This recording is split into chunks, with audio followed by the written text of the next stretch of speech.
Until now, we've only seen earwax in the ears, but this time there's something way worse. A nasty, sticky, hair-filled slime was found inside the ear. In this video, we'll see how the world's most disgusting ear slime. I'd recommend watching this before you eat. So let's check out how they got it out. Welcome to a very interesting video today.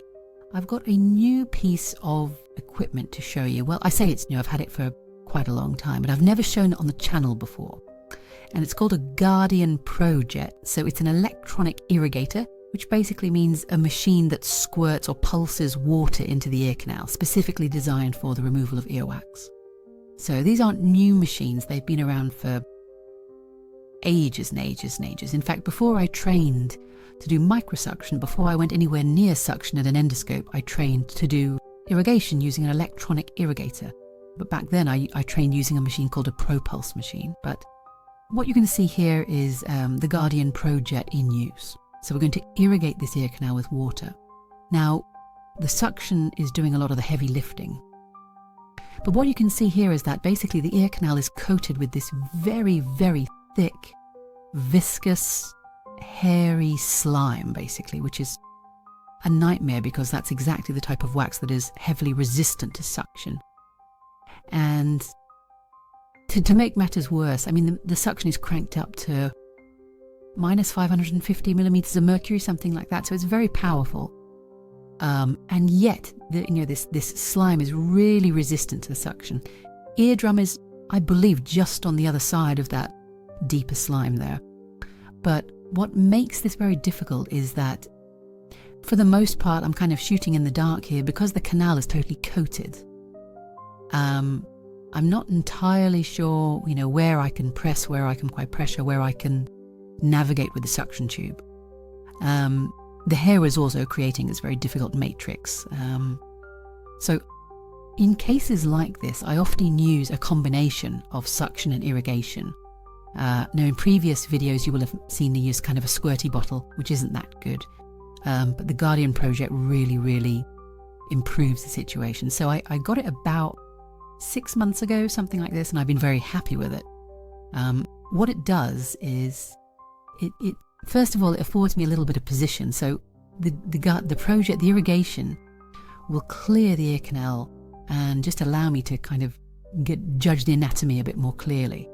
And then it would also clear away a lot of the debris that I don't want to deal with and allow me to focus on the debris nearer the eardrum. So again, I'm just kind of trying my luck here to see if I can get any more position with the suction. But again, nothing's really sucking up. And again, I could apply sodium bicarb and then do that several times, bicarb suction to try and cut through the slime. But again, that's time consuming. So here we see the electronic irrigator in action. Now there are 3 things to note here. The first thing to note is that I'm not shoving this in really far, which you're not supposed to. It just lies at the entrance of the ear canal, and then it shoots sort of water in pulses. And I've got this on the lowest setting, which is more than enough, really. So I'm using water here at about 37 degrees Celsius. The second thing to note is that see how the little stick is curved? It's curved upward. That's how it's meant to be used. It's not meant to be used like a gun.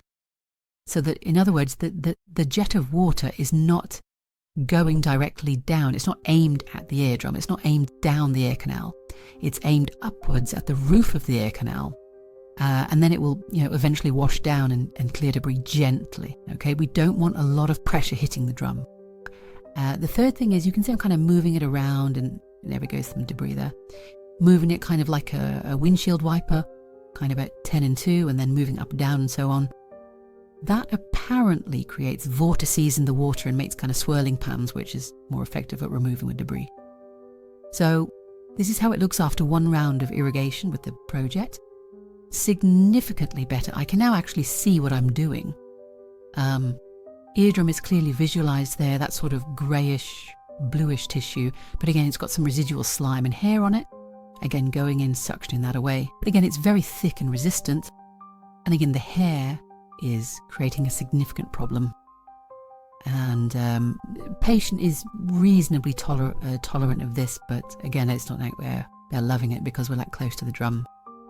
But you can see just how clear the ear canal is now. And that gives me much more confidence because I know sort of the space that I'm working in. One more round with the Guardian Pro Jet, again on its lowest setting. And what's happening here is that the water is just kind of swirling down and just gently washing that slime out of the trench, out of the inferior recess.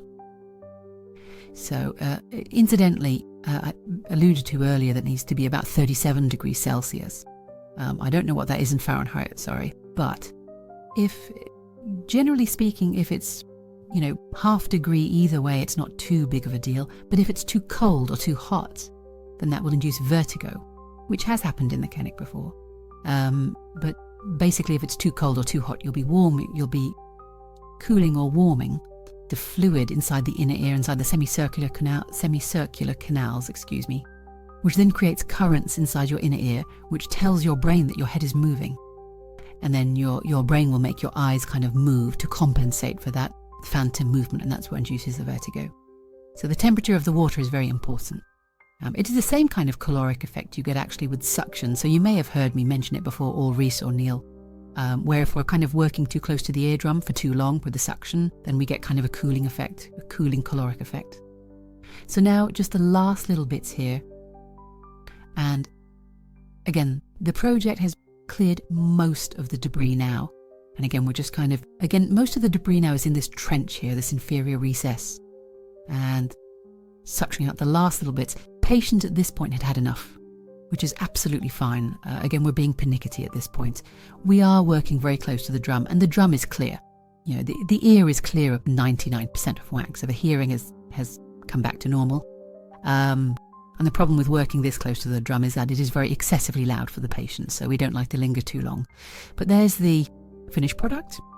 Lovely clear ear. There's before, obviously just a complete swamp, a complete mess, resulting in a mild to moderate hearing loss, but end product there.